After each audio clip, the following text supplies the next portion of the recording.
مجھے بھیا دکھتے ہیں میرے کان سلا دو مجھے بھیا دیکھا ہے ان آنکھوں نے بابا کا گلا کٹتے دیکھا ہے ان آنکھوں نے بابا کا گلا کٹتے بھولوں گی بلا کیسے بھولوں گی بلا کیسے بتا دو مجھے بھیا دکھتے ہیں میرے سلا دو مجھے بھیا سلا دو مجھے بھیا دکھتے ہیں میرے کان سلا دو مجھے بھیا سلا دو مجھے بھیا میں 7 محرم سے پیاسی ہوں میرے بھیا میں 7 محرم سے پیاسی ہوں میرے بھیا 2 بوندے ہو گئے پانی 2 بوندے ہو گئے پانی پلا دو مجھے بھیا اے میرے کان سلا دو مجھے بھیا سلا دو مجھے بھیا دکھتے ہیں میرے کان سلا دو مجھے بھیا سلا دو مجھے بھیا تمہیں ماں کی طرح بھیا تمہیں ماں کی طرح لوری سلا دو مجھے بھیا کان سلا دو مجھے بھیا سلا دو مجھے بھیا دکھتے ہیں میرے کان سلا دو مجھے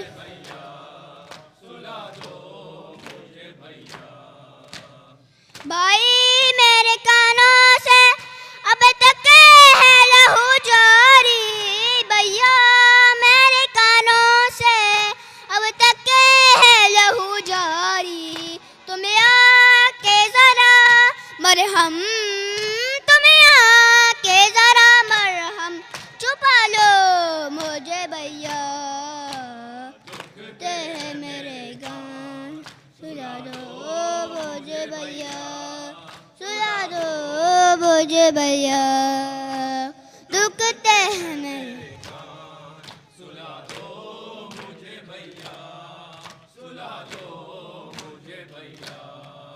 کرتا ہے ستم ظالم سونے بھی نہیں دیتا کرتا ہے ستم ظالم سونے بھی نہیں دیتا آئے غوش امامت میں غوش امامت میں چھپا لو مجھے بھیا دکھتے ہیں میرے کان سلا دو مجھے بھیا سلا دو مجھے بھیا دکھتے ہیں میرے کان سلا دو مجھے بھیا سلا دو مجھے بھیا تمہیں ماں کی طرح بھیا تمہیں ماں کی طرح لوری سنا دو مجھے بھیا دکھتے ہیں میرے کان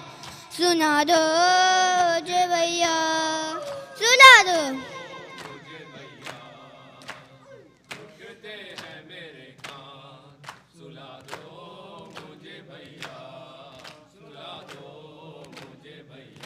تمہیں ماں کی طرح بھیا تمہیں ماں کی طرح لوری سنا دو مجھے بھیا دکھتے ہیں میرے کان سنا دو مجھے بھیا سلا دو مجھے بھیا یا حسین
السلام علیک یا رسول اللہ، السلام علیک یا نبی اللہ، السلام علیک یا خاتم النبیین والمرسلین، السلام علیک یا ابا الحسن علی ابن ابی طالب امیر المومنین، السلام علیک یا فاطمہ سیدۃ نساء العالمین، السلام علیک یا ابا محمد الحسن ابن علی، السلام علیک یا ابا عبداللہ الحسین ابن علی، السلام علیکم ائمۃ المسلمین علی بن الحسین و محمد بن علی و جعفر بن محمد و موسیٰ بن جعفر وعلی بن موسیٰ و محمد بن علی وعلی بن محمد والحسن بن علی والحجۃ ابن الحسن القائم المہدی، السلام علیک یا صاحب العصر والزمان، الامان الامان الامان من فتنة الزمان، السلام علیک یا شریک القرآن، السلام علیک یا امام الانس والجان،